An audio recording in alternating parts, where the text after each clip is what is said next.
absolutely. I'll take a look. Yeah. Let me actually just get out of this because it's kind of dirty anyway. Yeah, I'll absolutely take a look at your eye. We'll spend a good, we'll really focus on it. Can you tell me what happened? Okay.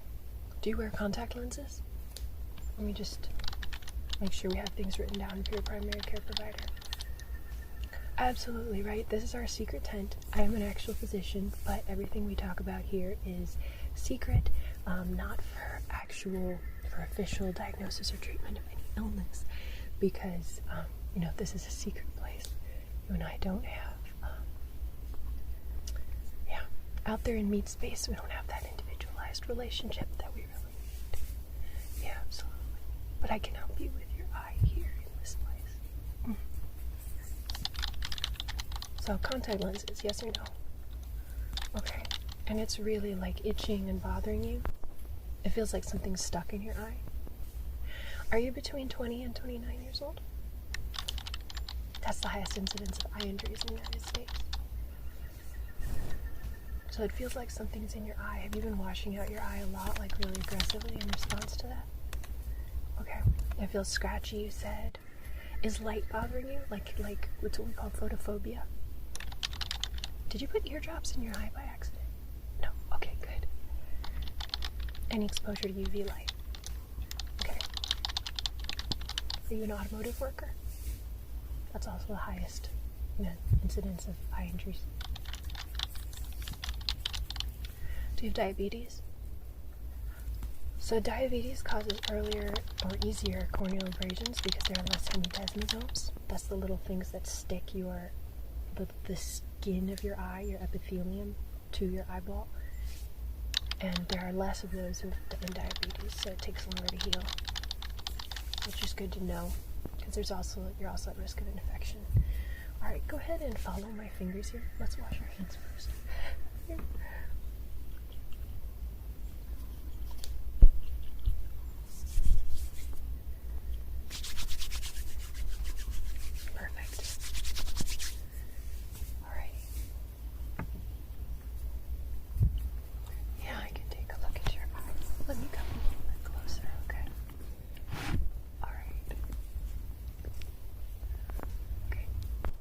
Follow my fingers up, side to side, and back. Okay, that's testing cranial nerves 3, 4, and 6. Yeah, so you're able to move. It's very important also that your eye isn't ruptured. There's no globe rupture. Yeah, because that would be pretty horrible. Okay, I'm going to check your peripheral vision. Okay, you tell me when you see my fingers wiggling, okay? Okay. All right. I'm going to do a quick visual acuity, okay?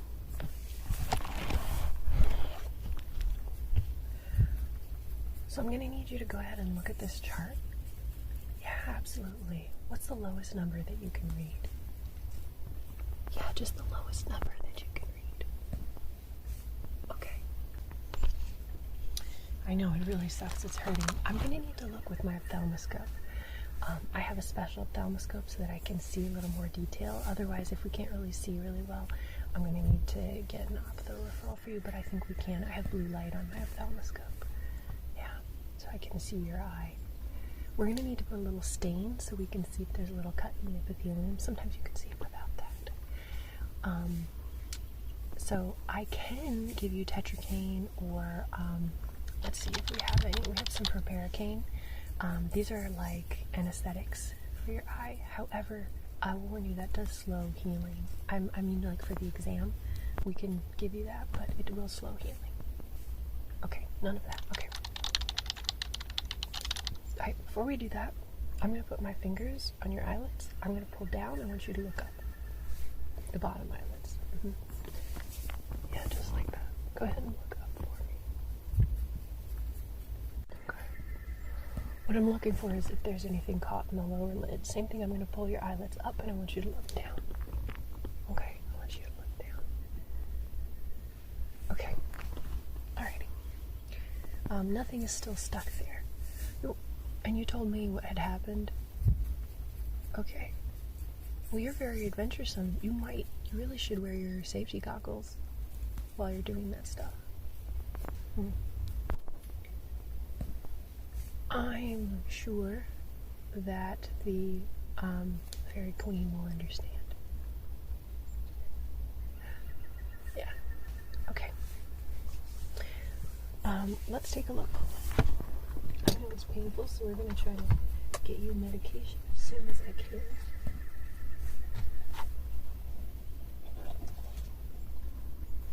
So this has a couple different settings.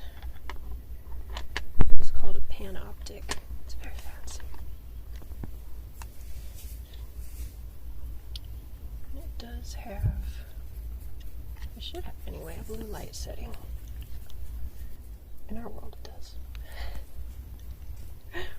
Okay. So for the blue light, I'm going to need to put a little fluorescein stain in your eye. This is just going to stain pieces of it blue. Okay? So I'm just going to put this liquid on a piece of paper. Okay? And then I'm going to take this paper and just take this thing right at the bottom of your eyelid. Okay? I know it's uncomfortable. We're going to try to be quick about it. Absolutely. So we're just going to take a really good look at this injured eye. Absolutely. Yep, so your eye needs to come right up to my eye.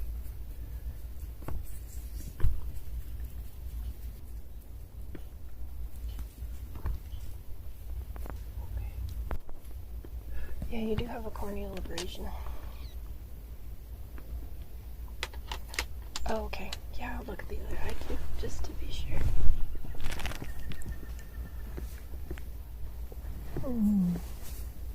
Okay. I want to compare here to the other side.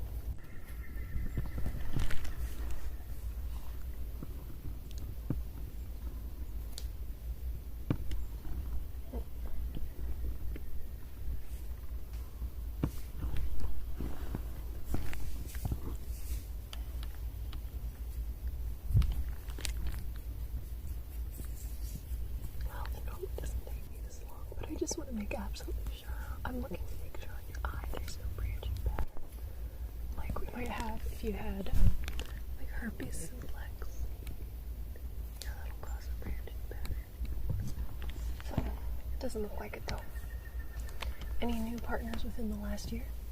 Okay. Alright. So if it was a little bit harder to see, I would, let me just put this in here, I would get an ocular CT just to make sure there's nothing penetrating, but it really does look like we don't have the foreign body inside, nothing penetrating. Or an MRI, you can actually get an MRI of the eye too if it's not a metal object, but we don't need that.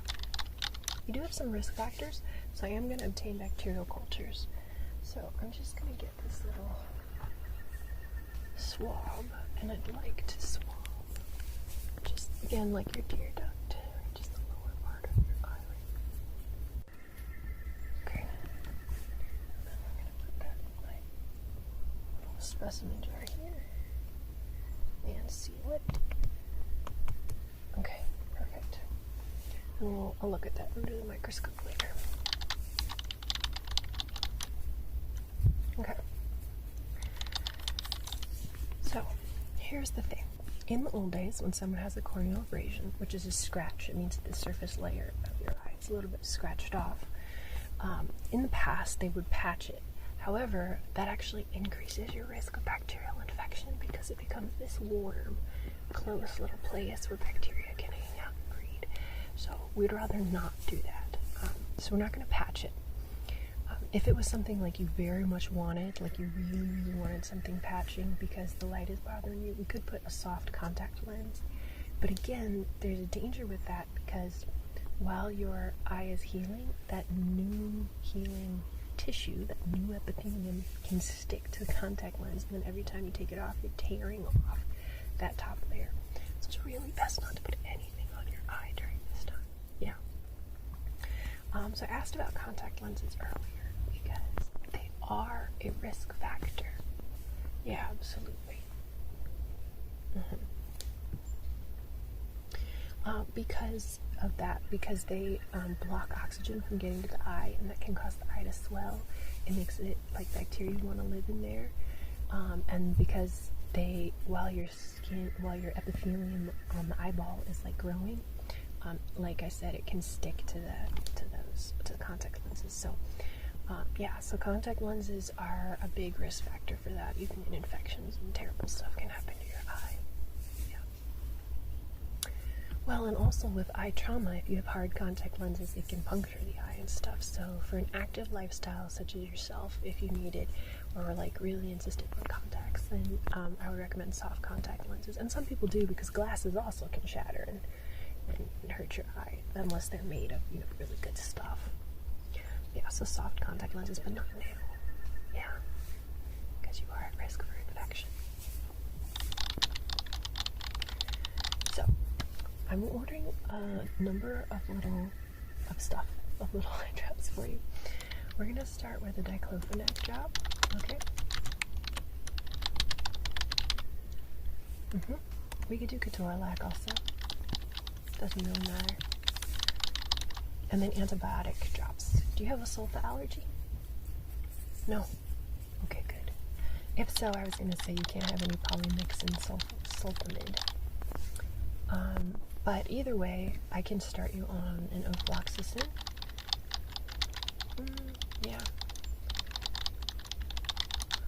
There's a mix that has ofloxacin, tobramycin, or sorry, not a mix. There's a mix that has trimethoprim and polymyxin that we have, but I think we're just going to do the tobramycin. Now, with eye drops, you have to do it every couple hours, and that can be unpleasant, but is less painful than an ointment. Would you rather have an ointment? So, with an antibiotic ointment, what happens is that you can use it You can use it less frequently. It's only every 4 to 6 hours, but it's more uncomfortable. Okay. You'd rather have the ointment. You're too busy to be putting drops in your eye all the time. Alright. We're going to do erythromycin then.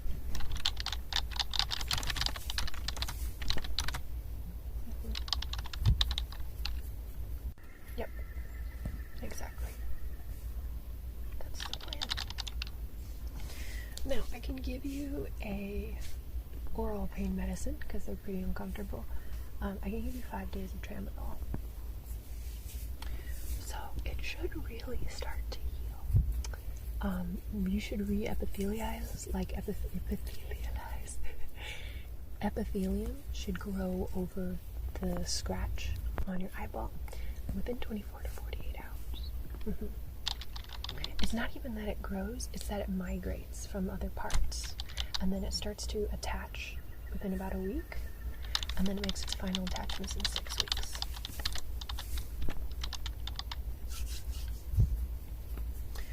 Yes, so there are some risks that you should know about. First, there is something, oh yeah, I can write that down for you. There is something called recurrent epithelial erosion. That is where instead of healing, the epithelium starts to just fall off regularly. So if after 48 hours you wake up in the morning, and it'll be in the morning, where it feels like the way it was when you first got the abrasion, like all over again. Yeah, like when the thing went in your eye. And it feels like that when you wake up in the morning, in 48 hours, instead of feeling a little bit less. And it just feels like horrible stabbing in the morning. Come back to me and I'll send you to the ophthalmologist. Yeah, because that's a slightly more complicated case. That's not very common, but it can happen. Yeah. Yep, recurrent epithelial erosion. Injuries that shear and so you have some things that'll scratch, right? You have other things that'll shear, they're pushing the epithelium down or up or whatever, in a layer. Shearing injuries like tree branches or mascara brushes are a big one because you're doing that.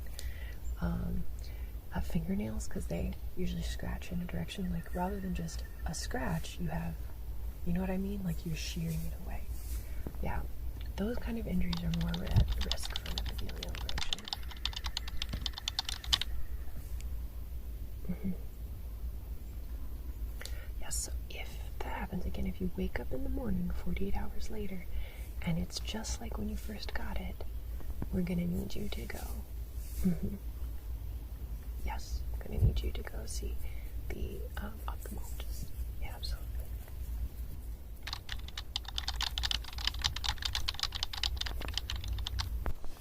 Well, yes, because of your very active job, and you'd be in danger of like fists hitting you in the face if you did do contact lenses. I would say soft contact lenses.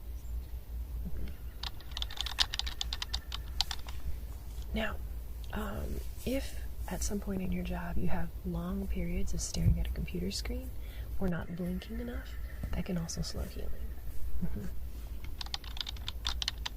Especially if it's dry.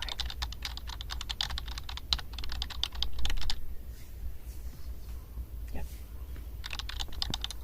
Well, so in addition to the 5-day supply of tramadol, I'm ordering you like this bland lubricating ointment to try to prevent erosion. I'd like you to use it for 6 to 8 weeks. So it's going to be a lot of things to put in your eye. The antibiotic you won't need to use that long. And the antibiotic is kind of questionable because there's debate about whether or not the antibiotic is actually necessary for preventing infection, because infection rates are so low in corneal abrasions that it might not make a huge difference anyway. However, you do have some risk factors. Your story is very dirty. The other stuff, yeah. And your chronic conditions, yeah. So because of those, I just really want to prevent infection, and so I'm going to go ahead with it, if that's okay with you. Yeah. Like I said, there's debate. Some old school folks will always give antibiotics, and other people will not. Yep. So, exactly. Shouldn't be an issue unless you're allergic, but you said you don't have any Sulfa allergies, so maybe I'm not giving you the Sulfa one. Penicillin allergies you have? Oh, okay. Let's see. I think I have everything ordered. I can, for the discomfort, I can order also some salt eye drops. Yeah, because the ointment might be a little uncomfortable, but we can also give you some like hypertonic saline solution, 5%. Yeah, you can take that for 60 days. Keep it feeling wet. All right. So you can just actually, my medic at the back of the tent, I've sent them this message. They'll get you all of the medications. Yeah, exactly. And that should help. I'm so sorry that your eye is so uncomfortable. I really, really hope some of this stuff helps, and I know it will. Absolutely. So yeah, if it's worse in 48 hours, come back and see me. Otherwise, just get better and don't come back and see me. Just feel good. Alright. And you should know that I listened to something by a singer called Nate Maingard today about staying safe, and he said, don't tell people to stay safe because it's vague, number one, and number two, it's like a faithless prayer is what he called it, like where you're basically in fear, living in fear. I want you to have adventures. I want you to take precautions and be intelligent and not hurt your eye, but don't feel guilty. You know, have your adventures and do interesting things. Have an interesting life. Go out there and make a difference. Yeah, that's much better than living a safe life all the time. Yeah. I would recommend, though, wearing goggles. And there are ones that are like, you can fit so that while you're doing all that stuff, it won't like come off or bother you. And that they won't break or shatter. Yeah, well, we can talk about that more. If you think that with your job description it'd be better to like get soft contact lenses or something, you can, but again, it's not going to provide like material protection. That's why people who have contact lenses need to take them out every day and not leave them, because, and especially not leave them overnight, because the eye can't breathe, and that's where that bad stuff starts to happen. Yeah, absolutely. It makes me very glad that I don't use contact lenses. Alright.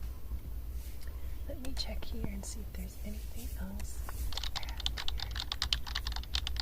I'm pretty happy with all of that. I know it's like I threw the pharmacy at you. It's all